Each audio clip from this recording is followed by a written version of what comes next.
The alien ship trembled as it pierced through the thick clouds of Terra 17, its metal frame groaning against the massive pull of gravity. The crew had studied many worlds, but none like this one. The sensors had warned them this planet was enormous. Its mass far beyond Earth standards, its terrain so wild and stretched that orbital scans couldn't find any stable landmasses. The captain of the crew barked orders to stabilize the descent while the engines screamed under pressure, and Kezer gripped his seat, wondering why this planet was even marked for exploration at all. They finally landed with a brutal crash, skidding across black stone that cracked like glass beneath them. When the dust settled, the crew climbed out onto a surface that felt alive. The wind howled like a beast, the ground was hot and yet freezing underfoot, and giant spires of rock twisted toward the sky like claws. Kezer looked around and felt like an ant standing on a god's palm. He checked the oxygen levels and was stunned. The air was breathable, barely, but breathable. That was their first surprise. The second came minutes later when the scanner beeped with a soft pulse and showed a lifeform moving through the eastern quadrant. Humanoid lifeform, average height, average mass, signs of clothing and tools. The crew laughed in disbelief. This had to be a glitch. How could anything human-shaped survive on a planet where every storm looked like the end of days? The captain ordered a team to confirm it. Kezer volunteered. Something inside him burned with curiosity, not fear, not arrogance, just a question that clawed at his mind like the wind clawed at the cliffs. How can anyone live here? Kezer left the crash site with his environment suit on. His boots sank into sand that turned to mud, then to stone, then back to sand, as if the land could not decide what it wanted to be. He walked for hours, moving toward the signal until he crested a hill and froze. Below him was a figure walking calmly across the plain. It was small compared to the surroundings and walked with no fear, no urgency, just steady footsteps, as if the world posed no threat at all. Kezer activated his translator and called out. The figure stopped and turned slowly. It was human. The face, the eyes, the posture, everything said human, but something else was there, to something that unsettled Kezer more than the storms or the beasts. The human looked directly at him and smiled as if it had been waiting. Kezer stumbled forward, shouting friendly phrases, explaining his ship crash, explaining he meant no harm. The human waved him closer and said, "You should find shelter. The wind's about to turn." Kezer looked around, confused. The wind was already strong, but the human was right. Within minutes it shifted direction and turned savage, ripping across the plain, lifting chunks of the ground into the air. Kezer was yanked sideways, but the human moved with the wind, not against it, using it to slide down the hill with perfect balance. Kezer tried to follow and fell hard, rolling down and hitting stone and thorn. He groaned as the wind screamed louder. He saw the human crouched behind a rock, waving him over. Kezer crawled, bloodied and panting, until he was beside the human, who handed him a skin pouch. "Drink this, you'll pass out otherwise." Kezer drank. It was sour and thick and burned his throat, but strength returned to his limbs. The human leaned back against the stone, grinning through the wind. "You're lucky this is a calm day." Kezer stared at him through cracked visor. "What are you? Who are you? How are you alive?" The human tilted his head. "Name's Jack. I live here. My people do too. We're spread out, but this is home." Kezer shook his head in disbelief. "This planet should kill you." Jack laughed. "It tries every day, but we try harder." Kezer looked around again. The towering cliffs, the broken ground, the glowing storms in the distance, and felt something heavy inside him. Not fear, not confusion, something deeper, something humbling. "You should come with me," Jack said. "Camp's not far. We've got shelter, food, stories." Kezer followed in silence, feeling the gravity press not just on his body, but on his mind. The idea of humans living here, thriving here, shook the foundations of everything he believed. He had seen planets where machines ruled, where biology warped itself to survive, but nothing like this. Nothing where fragile-looking beings walked like kings on a world that wanted them dead every second. Kezer asked softly, "How many of you are here?" Jack looked back and said, "Enough to remind the universe we're still the craziest, toughest species it's ever met." Kezer didn't answer, but the storm inside him had already begun. Something had changed, and he didn't know yet whether that was a good thing or a terrifying one. But one thing was clear: Jack wasn't lying, and this planet was real, and these humans were not just surviving, they were mastering it. Kezer followed Jack across the jagged terrain, trying to match the human's confident stride, but every few steps the ground shifted beneath his boots, as if the planet itself resented his presence. Massive shadows passed overhead from flying creatures whose wings beat like thunder, and trees the size of space cruisers groaned in the wind as if warning them to leave. Yet Jack moved through it, all like he was strolling through a park, waving at danger like it was an old friend. Kezer stumbled on a root as thick as his leg and nearly fell, but Jack grabbed his arm with surprising strength, steadying him with one hand before pulling him up Without breaking stride, Kezer muttered thanks and tried to understand how this man was not only surviving but guiding someone else through such a hostile place. They reached a ridge and Jack crouched low, gesturing for Kezer to do the same. Kezer dropped beside him, his breathing ragged, and asked, "What are we waiting for?" Jack pointed down into a wide valley where dozens of creatures the size of starships were drinking from a glowing lake. Their skin shimmered in shades of silver and red, and each movement made the earth tremble. Kezer's eyes widened. "Are those natural?" Jack nodded. "Yup, local wildlife. We call those sky grazers. They're mostly peaceful. Unless you get too close to the calves, then you better run or dig your own hole." Kezer's hands trembled. "This planet is not built for anything small." Jack grinned. "But we're not small inside, are we?" Kezer looked at him, unsure whether it was madness or wisdom in the man's voice. They moved on, skirting the valley edge, until they reached a narrow canyon where Jack disappeared behind a stone wall. Kezer followed and found himself inside a hidden passageway carved through the rock. After several minutes of squeezing through winding tunnels, they emerged into an open hollow, a camp hidden from the sky and wind, lit by small fires and glowing stones set into the walls. Kezer froze, his breath catching in his throat. Dozens, maybe hundreds of humans were there, men, women, children, all wearing gear that looked cobbled together from crash tech and natural resources. Some were sharpening weapons, others tending to wounds. Some were laughing around a fire while others climbed the rock walls for training. None looked weak or frightened, they looked hardened, as if the planet had forged them into something else entirely. Jack waved to a few and led Kezer to a sitting area where an older woman offered him food, a chunk of cooked meat and some kind of steaming root. He hesitated, but Jack said, "Eat or faint and fall over. The woman won't catch you." Kezer bit into the meat, surprised by the flavor. It was rich and spicy and filled his stomach with warmth. He looked around and asked, "How do you all live like this? This place is death." Jack leaned back against the rock and said, "Maybe for some, but for us it's life. We came here generations ago, part of a failed colonization attempt. The first waves died quick, but the rest adapted. Those who couldn't didn't last long." Kezer said, "But this world, the gravity, the predators, the storms, everything about it should kill you." Jack shrugged. "Maybe, but we're human. We do more than survive. We push back." Kezer stared at him, then glanced at a young girl, maybe 10 years old, dragging a sack twice her size up a steep incline. Without complaint, nearby a man was using a beast's rib as a bow, bending it with muscles that rippled like coiled wire, and another woman stitched a jacket from hide thicker than steel fiber. Kezer looked back at Jack. "Your people, your species. How are you so resilient?" Jack's eyes grew serious. "We don't ask the planet to go easy. We get tougher, we fall, we bleed, we learn. Every pain is a lesson, every scar is a badge of truth. This world tries to break us, so we let it try, and we get back up." Kezer felt something twist inside him. His own people, his own species, would have declared this place forbidden, a red-level hazard world. But here were humans, turning it into home, turning survival into routine. Jack stood and said, "Come with me." Kezer followed him up a narrow rock stair that led to a high ledge overlooking the camp. Jack pointed out the boundary of their territory and the trails used for hunting and gathering, then pointed further out to the edge of the visible horizon. "That's where the storm wall begins," he said. "You ever seen lightning dance in 5 colors? Kezer shook his head. Jack smiled. "Then you're in for a show tonight." Kezer sat beside him, trying to process everything: the planet, the people, the impossible resilience of a species he had underestimated his entire life. He had studied humans and data and files, heard rumors about their tenacity, but this was different. This was real and terrifying and beautiful, and something else, something he couldn't name. Yet Jack looked at him and asked, "So still think we're just lucky?" Kezer answered with a quiet voice, "No, I think you're something else entirely." Jack laughed and patted his back, then said, "Rest up. Tomorrow you're coming with me. We've got a beast to track, and if it spots you first, well, just hope you taste bad." Kezer didn't know whether to laugh or run, but he knew one thing for certain: he would never look at humans the same way again.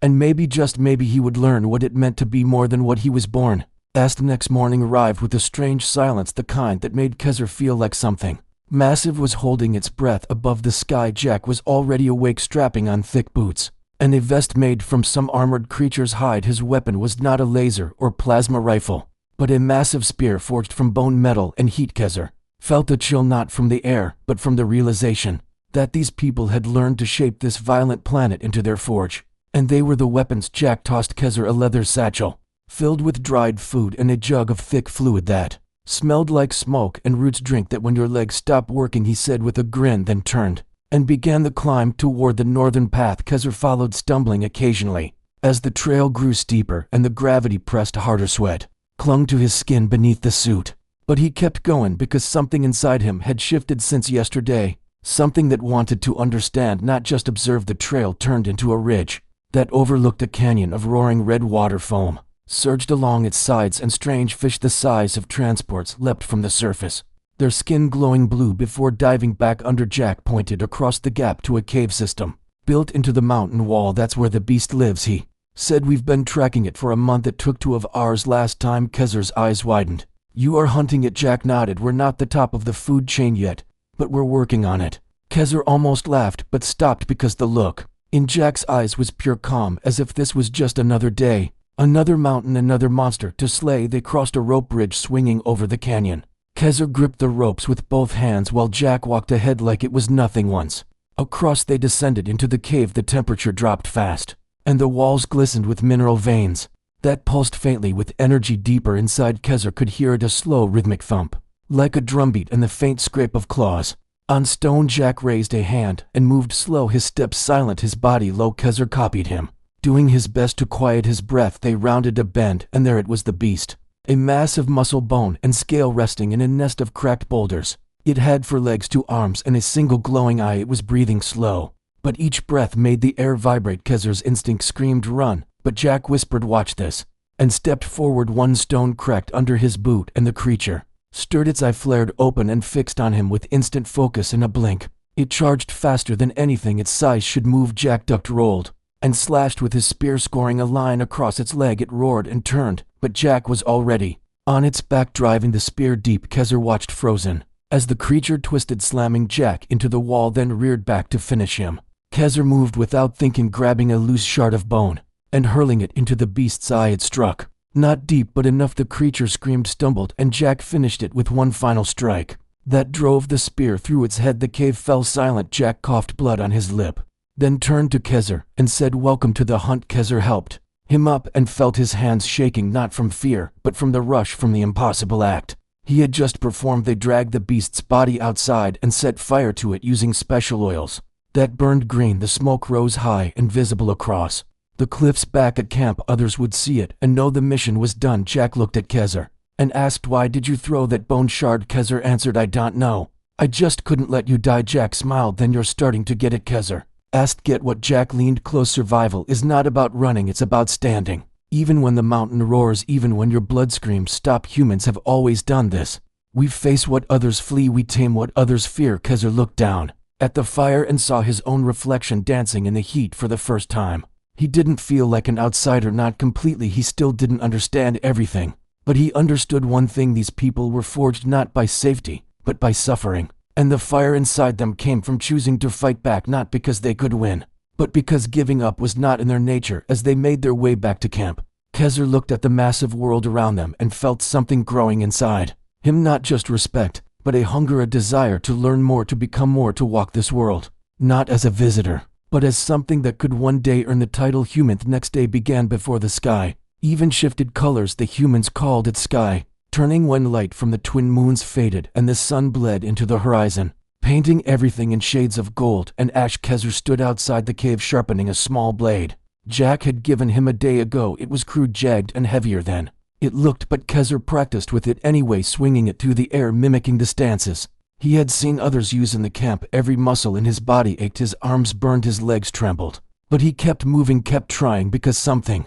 inside him demanded it, not for pride, not for glory, but for survival. Jack appeared beside him, without warning, his voice calm but heavy with intent. Today, we climb. Kezer paused, breathing hard. Climb what? Jack simply pointed upward, and Kezer's heart sank. Above them rose a cliff that tore through the sky, higher than any ship could easily fly, its face jagged and steep with wind slicing across it like invisible blades. Humans use it as a trial, said Jack. Those who reach the top alone return different. They say fear stays below, and only purpose reaches the peak. Kezer swallowed hard, but nodded without speaking. He didn't want to be tested, but he knew now that here on this planet tests came whether you asked for them or not. They packed light water, food, ropes, and strange magnetic hooks made from the bones of cave beasts, and with the first gust of wind they began their ascent. At first, it was manageable, handholds spaced apart, stones warm under their fingers, but as they climbed, the wind grew colder, sharper, and the ledges narrower. The gravity pulled harder. To Kezer could feel it like a hand pressing against his spine, daring him to fall. Halfway up, they stopped on a narrow outcrop barely wide enough to sit. Jack offered him a flask, and Kezar drank. The liquid inside was bitter, but warm. It chased the cold from his bones. For a while, Jack looked out over the horizon below them. The land stretched endlessly, forests, rivers, mountains, and shadows of creatures that moved like legends. This planet isn't here to help us, Jack said, but it does teach us. Kezar asked, what did it teach you? Jack turned to him, his eyes distant. That pain is a better teacher than comfort. Every time I fell, I learned where not to step. Every time I bled, I learned where to strike next. Kezar nodded slowly, thinking of the cave beast, the claw marks on his arms, the soreness that still throbbed in his chest from running. Breathing. Fighting this world had no kindness, but somehow it had made him stronger. They climbed again. This time the ledges were nearly gone, and they had to use the hooks, digging into crevices and hauling themselves upward. At one point, Kezar slipped, his foot lost grip, and his body dropped. His heart screamed, but the rope caught him, his shoulder wrenched in pain, and Jack pulled him back up without a word, just a look that said, get up again. Kezar did, hand after hand, breath after breath, pain turning to power. They reached the summit just as the second sun began to set, painting the sky in 100 fiery colors. At the top was no shrine, no monument, just stone, wind, and silence. Jack stood tall, arms spread, letting the air wash over him. Kezar collapsed to his knees, exhausted but alive. He looked around, and for the first time he didn't feel like the world was crushing him. He felt like he had earned the right to stand on it. Jack sat beside him and said, do you know what fear is? Kezar answered, I think I used to. Jack smiled. Fear is the moment before you choose. Now you've chosen. Kezar didn't know what to say. He had never been spoken to like this, not as a subject of study or a guest, but as an equal, maybe even a student. They sat in silence, watching as the stars blinked into view. One by one, the air thinned, the planet still dangerous, but now Kezar felt something new. Not safety, not peace, but clarity. Down below, he had seen humans walk through storms, battle monsters, laugh in the face of death, but up here he saw why they could. Because they understood something most species didn't, that the universe would never be gentle. So you had to become the fire, the hammer, the blade. He looked at Jack and said, I want to stay. I want to learn. I want to earn this. Jack didn't smile or nod. He just looked at the horizon and said, then tomorrow we descend and start again. They began their descent at dawn, when the air turned thin and the sky glowed with an eerie green.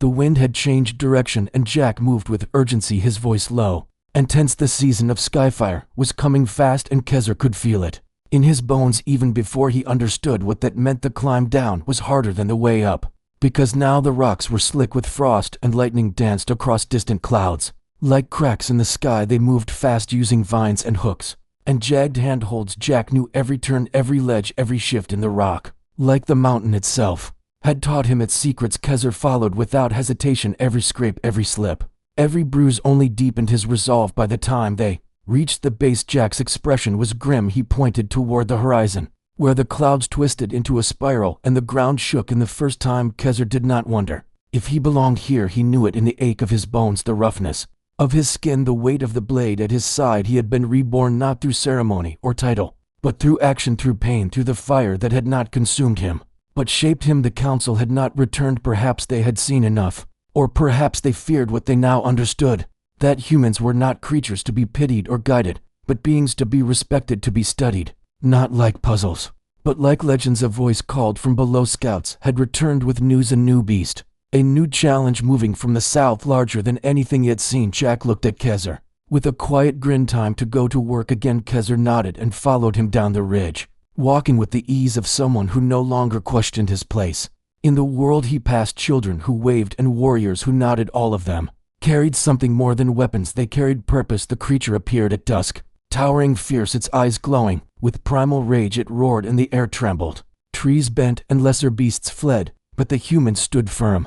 Jack raised his weapon. Kezar stood beside him. The others circled with perfect rhythm.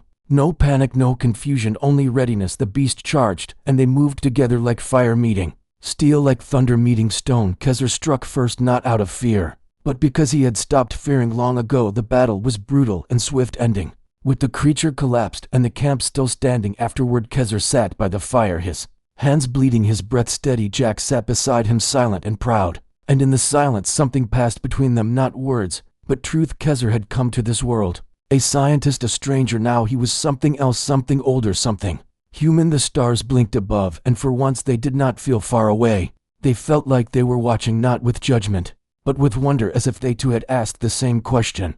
How do humans survive on a planet this big? And now they knew the answer, because they do not just survive, they build, they rise. They face the impossible, not with hope, but with will. They do not wait for miracles, they become them. Kezer looked to the sky and whispered, "I am home," and the planet answered, not with words, but with wind wrapping around him like welcome, like fire that warms without burning, like gravity that no longer held him down, but lifted him forward toward whatever came next. End.